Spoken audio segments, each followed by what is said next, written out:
This floor plan looks like a perfect chessboard. Every square filled, every piece in place. But the moment you start playing the game, you realize the moves don't really work. A bigger layout or more rooms don't always mean a better design. It's the flow of space that makes home livable.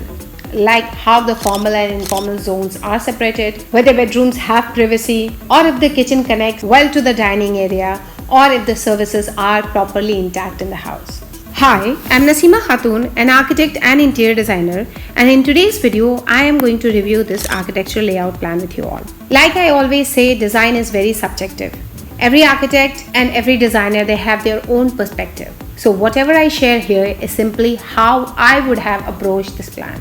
Also, if you would like us to review your own floor plan for free, we do that on our channel. You can DM us, the link is in the description. Now let's discuss this layout plan. Now the plot size is 40 feet 9 inches by 112 feet. Now the built area is somewhere around 108 feet by 32 feet. Here they have given 10 feet setback, 4 feet setback from the back, and here the setback is not mentioned, but I am assuming there is a driveway, so maybe 8 to 10 feet setback from here as well. This is the residence of a lawyer. So they are having their chamber in the front. Now this is the driveway, I'm assuming. This is your entrance area. Now this is your formal sitting area. Your TV unit, informal sitting area is over here.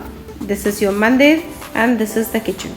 This is the utility for the kitchen. At the rear area, we are having 2 bedrooms with attached dress-in toilet. This is another bedroom, bedroom 3 with attached dress-in toilet. And this is bedroom 4 with attached dress-in toilet, and they're also having this storeroom. And this chamber is connected from this bedroom. The staircase is over here. If you see this layout, it's looking fine. All the bedrooms, they're having their dress-in toilet.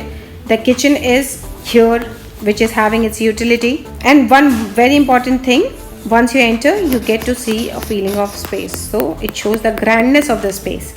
So overall, when you see, the layout is fine, but let's see the functionality of the space. First, very important thing, I really don't like the concept of this corridor. Actually, it collects dust. It is of no use after some time, and it is the place where all the unnecessary items are going to be stacked. Secondly, this washroom is in northeast direction, which is not working. This is such a big house.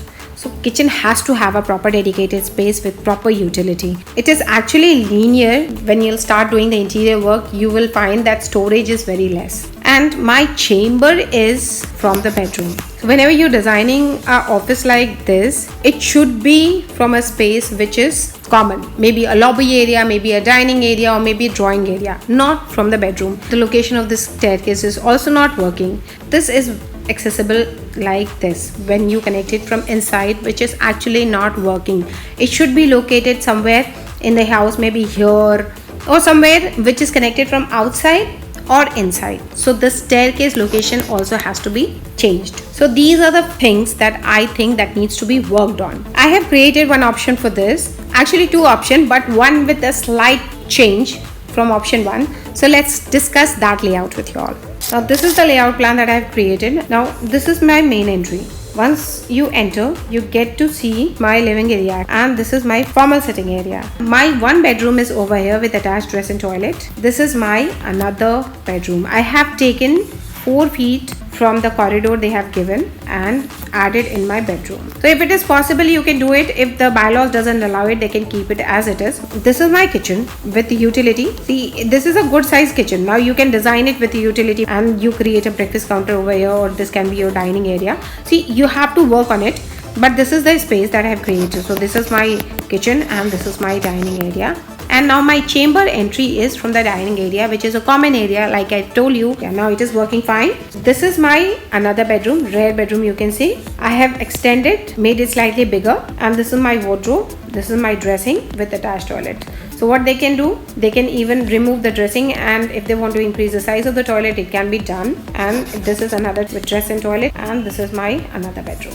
One thing I like to create whenever I design a space like this, trying to give them a dedicated green space. So in this room, I can accommodate my green area here, and this is another green area for this bedroom. I have relocated the staircase from here to here.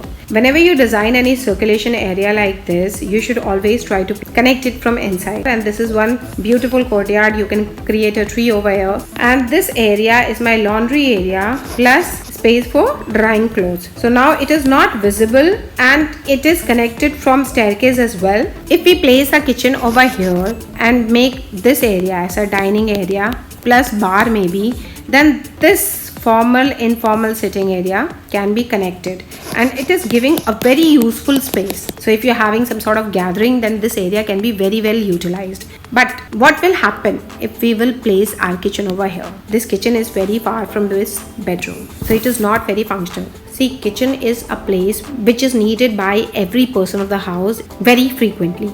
So it should be located in a place which is hassle free. So what other option could be of this layout? We place our kitchen here. Now this is my kitchen.